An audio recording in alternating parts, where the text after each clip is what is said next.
Hello, all my little weirdos, and welcome back to Freaky Fridays, where each week I bring you along on a tale of a legendary ghostie. This week we are going to a town in Tennessee, which is close to the Kentucky border, but don't blink, you might miss it. Adams, Tennessee's population is less than 900 people today, but where we are going in the 1800s, the population was just over 600 people. So, needless to say, this ghostie probably got bored in this small town because she was poltergeisting all over that place. Let me introduce to you the Bell Witch of Tennessee. But don't let her name fool you, she's a ghost, not a witch. Our victim, John Bell, was born in 1750 in the great state of North Carolina. After marrying his wife Lucy in 1782 and producing a family, he moved that family to Tennessee in 1804. And that was a big fat mistake. But if he didn't, I wouldn't have a Freaky Friday story to tell you. They settled in the little town of Adams, Tennessee, on 1,000 acres along the Red River, where John farmed the land. 13 blissful years passed, and John and Lucy's family grew by 9 children between their time in North Carolina and Tennessee when they were all said and done.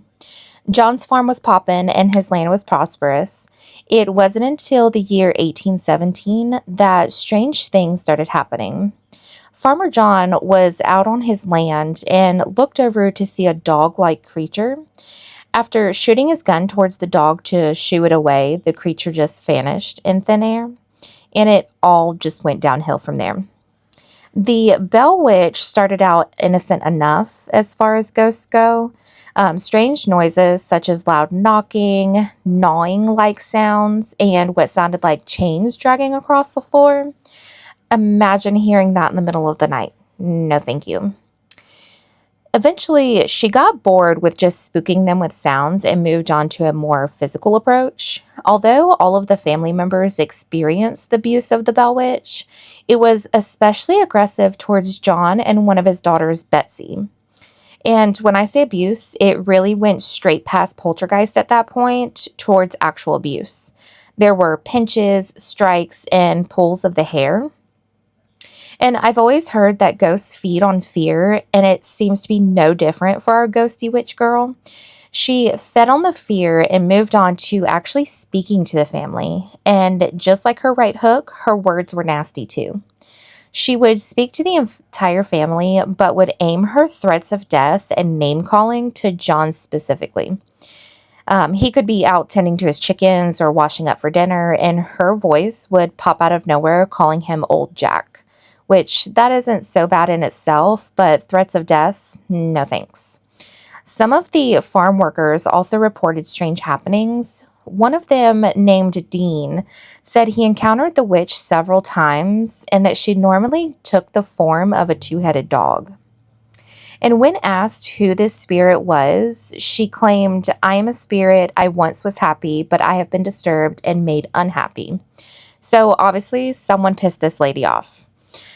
However, there are 2 different campfire stories of who this ghostie actually is, and they both include a lady named Kate Batts. The first story tells that John allegedly skimped Kate on a land purchase, making her one pissed off neighbor.